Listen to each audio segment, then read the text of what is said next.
BPSC 72वीं का exam date दे दिया है और आप लोग तैयारी में लग भी गए होंगे। लेकिन इससे पहले हम सोचे कि 70वीं का जो मेरा एसे का जो कॉपी था वो आप लोग के सामने हम रखे कि हम जो 70वीं में कॉपी लिखे हैं वो आप लोग को देखना भी चाहिए। अगर 72वीं में आपको मेंस देने का मौका मिले तो या तो इस चीज से कुछ सीख सकते हैं, हमारा जो कमियां रहा उस कॉपी में जो भी अच्छी चीजें हैं या फिर जो भी कमियां हैं उसको आप मूल्यांकन खुद भी कर सकते हैं हमारे कॉपी को। तो हम सोचे कि जो हम एसे में लिखे हैं 70वीं बीपीएससी का जो मेन सम दिए जो हमारा एसे का कॉपी है वो हम आप लोग के सामने उसको हम रखेंगे ताकि आप लोग इसका खुद मूल्यांकन करके देखिए कि इस कॉपी में क्या कमी है और क्या ये है और आपके अनुसार कितना मार्क्स होना चाहिए। और आप जब 72वीं दीजिएगा तो आपको इस कॉपी से बहुत कुछ सीखने को मिल सकता है आपका। देखिए ऐसे तो हम बहुत सारे एग्जाम के लिए हम आप ट्यूटर का काम करते हैं, टीचिंग भी करते हैं, लेकिन बीपीएससी सिविल सर्विस का हम एक कोर अभ्यर्थी भी हैं और रेगुलर हम एग्जाम देते हैं और 70वीं मेरा पहला मेंस था। तो बहुत सारी कमियों के साथ इस एग्जाम को हम देने गए,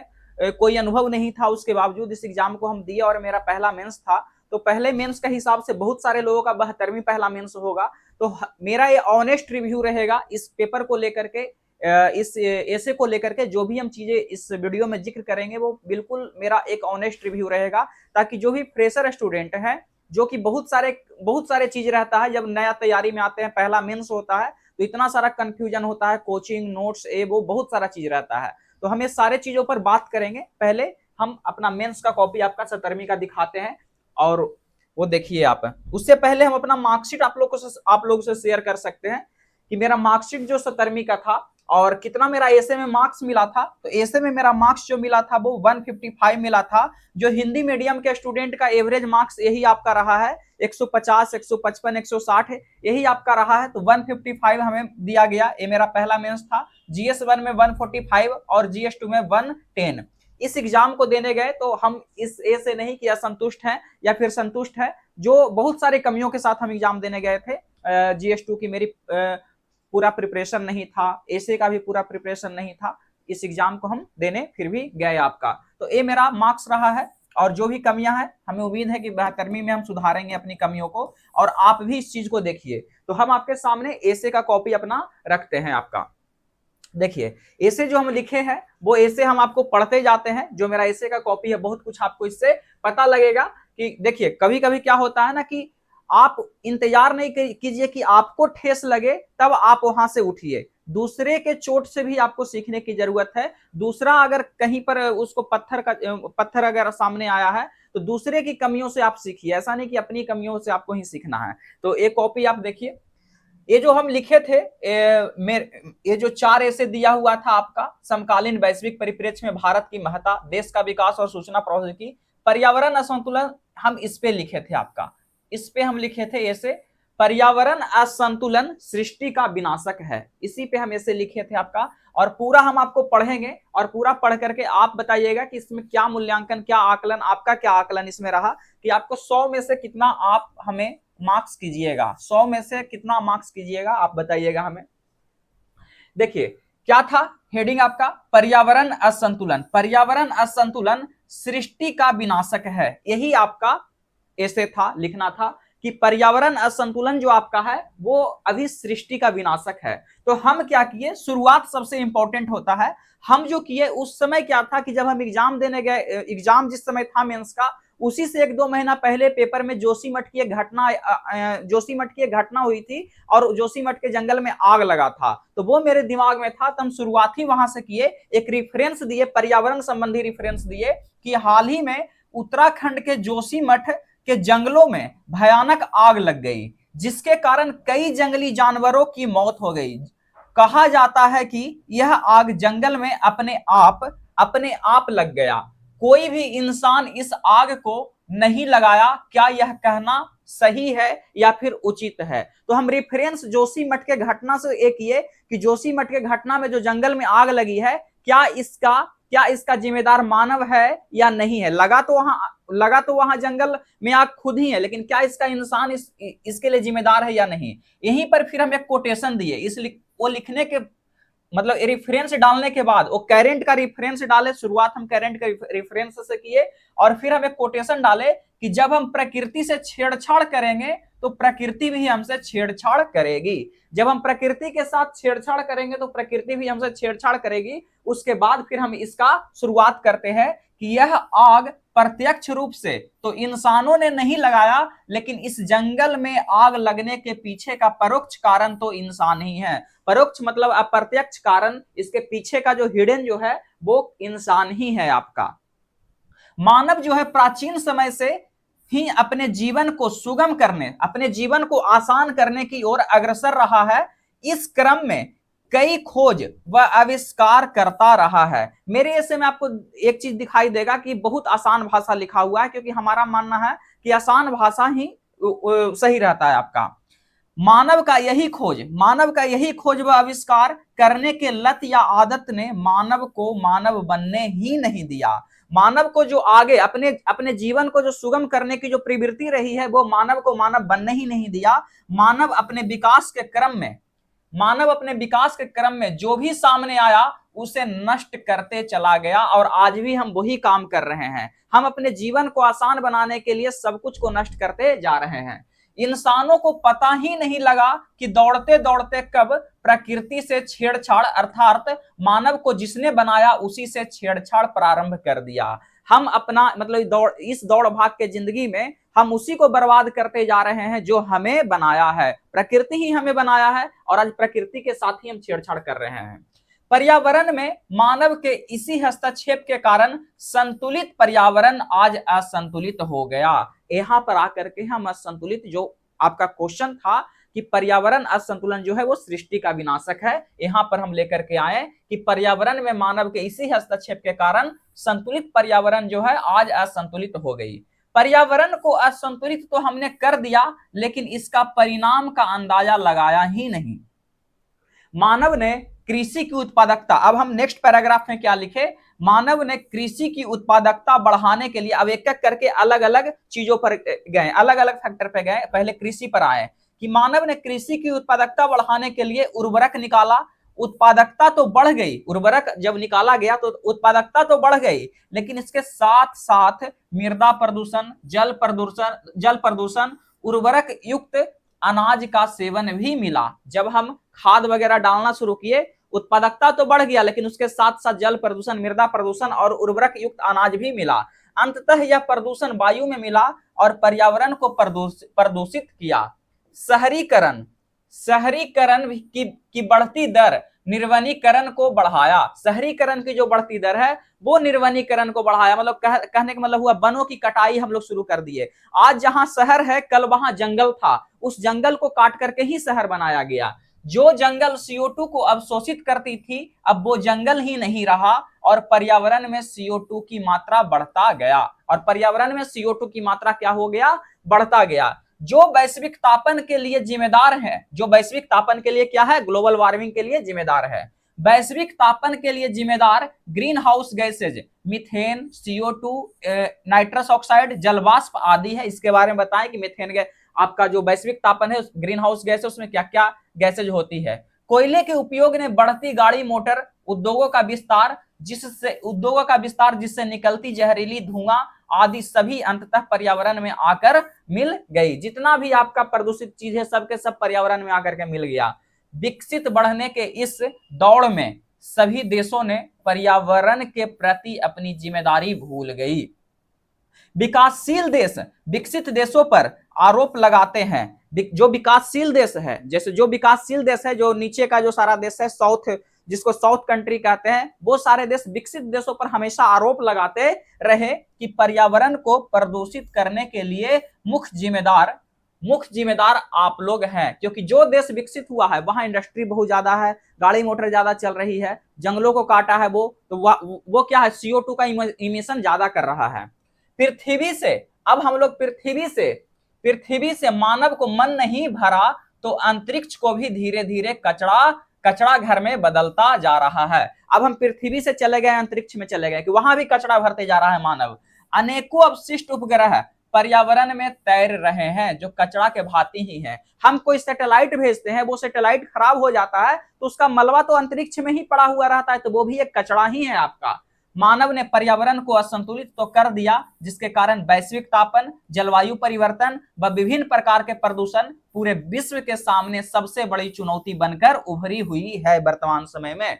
जहां वैश्विक तापन के कारण आर्कटिक व अंटार्कटिका क्षेत्रों के ग्लेशियर दिन प्रतिदिन तेजी से पिघल रहे हैं, जिसके कारण समुद्र जल स्तर बढ़ने का खतरा बना हुआ है। समुद्र जल स्तर बढ़ने का खतरा बना हुआ है। इससे समुद्र तटीय शहरों का डूबने का खतरा भी है। अब हम आ गए हैं क्या कि अब इसका परिणाम क्या क्या हो रहा है आपका। ग्लोबल वार्मिंग के कारण क्या हो रहा है, जो आर्कटिक और अंटार्कटिक क्षेत्र में जो ग्लेशियर है वो पिघल रहे हैं, तो जो समुद्र के किनारे शहर है वहां क्या होगा, जलस्तर बढ़ेगा तो वो डूबने का खतरा है। तो ये सारा चीज को हम जिक्र किए इसमें। इसके आगे फिर क्या है, पर्यावरण असंतुलन के कारण एक चुनौती जलवायु परिवर्तन है। पर्यावरण संतुलन के कारण एक चुनौती क्या है, जो जलवायु परिवर्तन आपका हो रहा है, क्लाइमेट चेंज जो हो रहा है, जिसके वजह से वर्षा के पैटर्न में बदलाव, मौसम पैटर्न में बदलाव देखने को मिल रहा है। जब बारिश होना चाहिए बारिश होता नहीं है, ठंडा के समय में गर्मी आपको दिखाई दे रहा है, बेसमय वर्षा होने से किसानों को काफी हानि हो रही है। रबी फसल में वर्षा की जरूरत हो तो वर्षा नहीं होती, और खरीफ फसल में वर्षा की जरूरत नहीं है तो वर्षा हो जाती है। किसानों की स्थिति इसके कारण काफी दयनीय हो गई है। फसल का उत्पादन का उत्पादकता कम होने से या फसलों को नष्ट होने से सिर्फ किसानों को नुकसान नहीं बल्कि पूरे राष्ट्र की अर्थव्यवस्था का नुकसान है। जहां हाल ही में कृषि की जीडीपी में योगदान 14% रह गया। कितना रह गया, 14% रह गया। जो और कुछ डाटा भी डाले हैं हल्का फल्का, जो और घटेगा। स्वास्थ्य संबंधी चिंताएं भी मौजूद है, जो देश की अर्थव्यवस्था पर बोझ बढ़ेगा। इसके कारण ही कहीं बाढ़ तो कहीं सूखा की समस्या देखने को मिल रही है। ये सब पर्यावरण असंतुलन सृष्टि को कैसे विनाश की ओर ढकेल रहा है। पूरे विश्व को इस पर काफी चिंतन करके सोचना होगा कि आखिर कैसे इसके प्रभाव को कम किया जाए, कैसे इसके प्रभाव को कम किया जाए। फिर COP15 की भी चर्चा की है। हालांकि COP15 के बैठक में जलवायु परिवर्तन संबंधी मुद्दों की चर्चा की गई और इस पर सभी देश अपने अपने स्तर पर सबसे पहले अक्षय ऊर्जा में स्थानांतरण का लक्ष्य भी रखा। भारत ने फ्रांस के साथ मिलकर अंतरराष्ट्रीय सौर गठबंधन इंटरनेशनल सोलर अलायंस की स्थापना की, जिसमें वर्तमान में लगभग 126 हस्ताक्षरकर्ता देश व 105 पूर्ण सदस्य देश बन गया। उस समय के इतना ही था, अभी शायद बढ़ा होगा, लेकिन उस समय इतना था तो हमें डाटा याद था तो लिखे थे। इसका मुख्यालय भारत के गुरुग्राम है, जो भारत की जलवायु परिवर्तन के प्रति गंभीरता को दिखाता है। क्या गंभीरता को दिखा रहा है कि भारत गंभीर है जलवायु परिवर्तन को लेकर के, जलवायु में सुधार को लेकर के। भारत ने सौर ऊर्जा के क्षेत्र में 2030 तक 500 गीगावाट का लक्ष्य रखा है। कुछ डाटा याद था तो वो डाटा को डाले यहां पर। तथा 2070 तक शून्य कार्बन उत्सर्जन का लक्ष्य रखा है। अगर समय रहते हुए पूरा विश्व मिलकर इससे नहीं निपटा तो सृष्टि का विनाशक भी बन सकता है। फिर यहाँ पर इस चीज को फिर से जोड़े जो आपका हेडिंग था, क्योंकि उसको हमेशा बांध के रखना होता है। बिहार, अब बिहार पर भी चर्चा किए। मेरा एक यहाँ पर सिर्फ ओवर राइटिंग हुआ है, आपका पूरा ऐसे में देखिएगा तो बिहार इसके लिए जल जीवन हरियाली मिशन कार्यक्रम चलाता है, जिसमें भारत का भी सहयोग है। जल जीवन हरियाली मिशन के तहत लगभग 2.5 करोड़ पौधे लगाए जा चुके हैं। बिहार की चर्चा हल्का किए। प्रत्येक देश अपनी वाहनों को इलेक्ट्रिक व्हीकल पर स्थानांतरित कर रहा है, ईवी के बारे में भी चर्चा किए। भारत व बिहार ने इसकी शुरुआत भी की है। नवीकरणीय ऊर्जा के उपयोग कम किया जाए। अक्षय ऊर्जा के उत्पादन पर अधिक जोर देना चाहिए। अक्षय ऊर्जा के उत्पादन पर अधिक जोर देना। अब लास्ट में आ रहे हैं एक तरीके से अपना सुझाव एक चीज को लेकर के। अगर समय रहते पर्यावरण को संतुलित नहीं किया गया तो आज जंगल में आग लग रही है, लेकिन आने वाले समय में शहरों में आग लगेगी। आज जानवर मर रहे हैं, कल इंसान मरेगी, क्योंकि जंगल में आग लगेगा तो जानवर मरेगी और जब शहरों में आग लगेगा तो इंसान मरेगी। ये सारा चीज को लिखे। मानव अपनी इच्छा शक्ति अगर पर्यावरण को संतुलित करने में दिखाए तो वह जरूर होगा, क्योंकि मानव ने जो सोचा है वह कर कर दिखाया है। अगर सृष्टि के प्रकोप से बचना है तो पर्यावरण को संतुलित करने की दिशा में गंभीर रूप से पूरे विश्व को मिलकर कार्य करते रहना होगा। जब पर्यावरण संतुलित होगी तो वैश्विक तापन व जलवायु परिवर्तन संबंधी चिंताएं भी खत्म हो जाएगी। फिर लास्ट में कोटेशन से इस ऐसे को समाप्त किए कि मानव को बचाना है तो पर्यावरण को बचाना होगा। मानव को बचाना है तो पर्यावरण को बचाना होगा। अगर पर्यावरण नहीं अगर बच पाया तो मानव भी नहीं बच पाएगा। तो ये मेरा ऐसे था, एक ऐसे। अब आपके अनुसार बताइए, इसमें आपको लैंग्वेज बहुत आसान लगा होगा। मेरा जो लैंग्वेज रहा होगा, कोई लैंग्वेज आपको ऐसा नहीं लगा होगा कि बहुत ये रहा। लैंग्वेज मेरा क्या रहा होगा, बहुत आसान रहा होगा। लग रहा होगा कि बहुत आसान इतना मतलब लिखा जा सकता है। हम क्योंकि हम कॉपी देखे थे, 69वीं के जो टॉपर रहे थे उनका कॉपी देखे थे, वो इसी तरीके का कुछ आसान आसान भाषा के यूज किए थे। तो उनसे हम थोड़ा सा इंस्पायर होकर के हमें सोचे थे कि अपने ऐसे में भी हम आसान भाषा का यूज करेंगे। लेकिन हाँ, जो भी आपका टॉपिक है, जैसे पर्यावरण है तो पर्यावरण से संबंधित कुछ फैक्ट को डाले, कुछ रेफरेंस को डाले, कुछ कोटेशन को डाले, वो हम यूज किए। और मेरा ऐसे में जो मार्क्स दिया है 155 दिया है, लेकिन अभी तक इवैल्यूएटेड कॉपी नहीं आया है। तो प्रति ऐसे कितना मार्क्स मिला है वो हमें नहीं पता कि इस ऐसे में कितना मार्क्स दिया होगा। तो आप लोग हमको बताइए कि अगर आप लोग इस ऐसे को पढ़ें तो इस ऐसे में आप कितना मार्क्स, 100 में से कितना मार्क्स आप दे सकते हैं। आप 100 में से कितना मार्क्स दे सकते हैं आपका। ऐसे तो मतलब नहीं पता कि हमेशा ऐसे में सुधार की जरूरत होती है। हमेशा मतलब कि एक तरीके से कह सकते हैं कि इसमें हमेशा इंप्रूवमेंट लिखा जा सकता है। ये नहीं कि ऐसे बहुत अगर ये रहता। और 20 नंबर से मेरा इस बार सिलेक्शन क्या था, नहीं हुआ था। लेकिन हम इससे बिल्कुल ये नहीं है, क्योंकि मेरा ऑनेस्ट रिव्यू जो है, हम GS2 जो है, GS2 में क्या है कि हम बहुत तैयारी के साथ नहीं गए थे। GS2 में बहुत तैयारी के साथ नहीं किए गए थे। DI में हमारे पास समय नहीं था कि DI में हम क्या करें, प्रैक्टिस। तो विदाउट प्रैक्टिस DI गए, और DI मेरा 2 से 3 क्वेश्चन क्या हो गया था, 7-7 नंबर का। लास्ट में जाकर के आंसर मेरा गलत हो गया। इस कारण भी मतलब ये कह सकते हैं। लेकिन हाँ, जब तक आपकी तैयारी कंप्लीट नहीं हुई है तो रिजल्ट की इच्छा भी नहीं होना चाहिए। रिजल्ट की आप आकांक्षा तब पाल सकते हैं जब आपकी तैयारी कंप्लीट हो। अभी हम खुद नहीं सेटिस्फाइड थे कि हाँ मेरा मेंस की तैयारी कंप्लीट है आपका। तो ये ऐसे हम इस कारण आपको दिखाएं कि अगर 72वीं की तैयारी आप लोग कर रहे हैं तो प्री की तैयारी करते रहिए, लेकिन डेली 2 से 3 घंटा आप ऐसे नहीं लिखिए, लेकिन प्रत्येक चीज पर, जैसे पर्यावरण ही अभी हम बोले, तो पर्यावरण से संबंधित जितना फैक्ट आप जमा कर सकते हैं वो फैक्ट को जमा कीजिए। एक आप महिलाएं हो गया, महिलाएं से संबंधित जितना फैक्ट आप जमा कर सकते हैं उतना फैक्ट को जमा करिए। देखिए ऐसे कुछ नहीं है। ऐसे क्या है ना कि आप मतलब एक आप सारा मटेरियल तैयार रखिए और ग्रेवी में डाल दीजिए। वो जैसे सब्जी बनाते हैं कि हर चीज का ग्रेवी एक होता है। तो जब तक आप जैसे पर्यावरण से संबंधित कोई भी हेडिंग रहेगा तो पर्यावरण संबंधित आपके पास फैक्ट होना चाहिए, महिलाएं संबंधित आपके पास फैक्ट होना चाहिए, युवा के संबंधित आपके पास कुछ चीजें रहना चाहिए। तो ये जो कुछ टॉपिक होती है जिससे संबंधित आपके पास फैक्ट हो, तो इस तरीके से प्री के साथ आप तैयार करते जाइए अभी से। अगर 72वीं का आप सीरियस तैयारी कर रहे हैं तो प्रीलिम्स तो हो जाएगा, लेकिन मेंस अगर सोचिएगा 3 महीना में हो जाए तो वो संभव नहीं है। अभी से 1 घंटा, 1.5 घंटा, 2 घंटा आप देते रहिए। और आपको लगता है कि किसी तरीके का अगर हम आपको कोई मेंटरशिप कर सकते हैं, कुछ चीज के लिए सजेशन कर सकते हैं, तो आप हमको कॉल भी कर सकते हैं पर्सनली। इस नंबर पर कॉल कर सकते हैं। हम हमेशा तो नहीं उठाएंगे, हमेशा तो हम नहीं उठा सकते हैं, लेकिन हम जब भी हम देखेंगे तो आपको हम बैक कॉल कर सकते हैं। जो भी सीरियस कैंडिडेट हैं जो 72वीं की तैयारी कर रहे हैं, और 72वीं को लेकर के एक मेरा प्लान अपना है। 72वीं बीपीएससी को लेकर के, 72वीं बीपीएससी का एग्जाम आपका कब है? 72वीं बीपीएससी का जो एग्जाम है वो है आपका 25 अक्टूबर। 25 अक्टूबर डेट फाइनल कर दिया गया है। डेट आपका क्या, 25 अक्टूबर फाइनल कर दिया गया है। मतलब कहने का मतलब आपके पास समय 2 मंथ से थोड़ा ज्यादा कह सकते हैं। अभी से आपके पास 70 दिन के आसपास का समय है। 70 दिन के आसपास का समय है। हम सोच रहे हैं कि आपका क्या कहता है, 25 अगस्त से एक होमवर्क सीरीज, वो होमवर्क सीरीज, और होमवर्क सीरीज में फोकस सिर्फ इतना रहेगा कि प्रीलिम्स आप क्वालिफाई करिए। प्रीलिम्स आप क्वालिफाई कीजिए, बस प्रीलिम्स क्वालिफाई करने पर फोकस रहेगा। प्रीलिम्स क्वालिफाई करने पर फोकस रहेगा। और क्वालिफाई करना है तो सारा कुछ देखिए, जो मेरा प्रीलिम्स को लेकर का स्ट्रेटेजी रहता है, हमेशा सारा चीज पढ़ने पर फोकस नहीं करते हैं हम।